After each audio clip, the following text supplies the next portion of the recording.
জলের সমস্যা, কারেন্টের সমস্যা।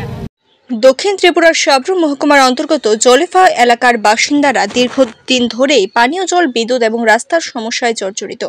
শাসক দলের নেতা মন্ত্রীদের বহুবার জানানোর পরেও সমস্যার কোনো স্থায়ী সমাধান হয়নি।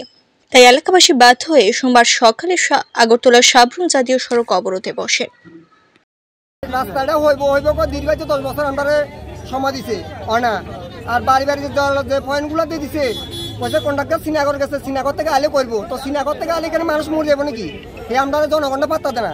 উত্তম এলাকার প্রধান কি কাজ করাইতেছে, এই কাজ বলে কন্ট্রাক্টরে করে, কন্ট্রাক্টর দোয়া যায়, আমরা জিজ্ঞাসা করি, প্রতিবাদ করি, ও কন্ট্রাক্টর হাইও কাজে জল ব্যবস্থা হইবে।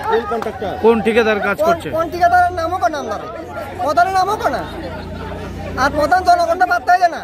প্রধান বলতেও আমরা 100, আমরা 100। আপনাদের এখানে আমাদের দিকে রাস্তাটা অনেক খারাপ, একটা খারাপ যেন প্রচন্ড খারাপ। কোন রাস্তা? হাই স্কুল পাড়া, জলপা হাই স্কুল পাড়া রাস্তা এক পুরা অর্ধেক সাইডে উঠে গেছে। কোনো ডেলিভারি রুগী আনন্দ জানা, কোনো একটা গাড়ি যাইতে বললে জানা, আমরা দিকে শুধু রাস্তার অজুহাত দেয়া। আপনি রাস্তাটা দিয়ে যাই দেখেন, রাস্তাটা এত খারাপ, আপনি নিজেও যাইলে একবার যাইলে আরেকবার যেতেন মনে হয়। প্রায় 5-6 বছর গেছে।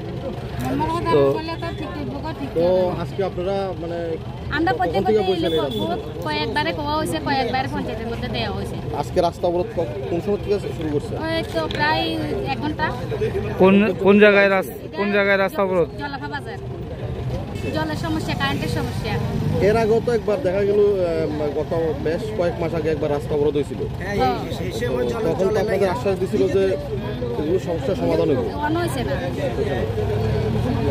যাতে একটা সুরাও করি যায়, কয়দিনের ভিতরে দিতে পারবো বা কয়দিনের ভিতরে করাইতে পারবো, আমরা করে যেতে তারপরে আমরা সারি দেবো রাস্তা। সরাসরি আইলে আমরা সরাসরি কথা কইয়া আমরা রাস্তা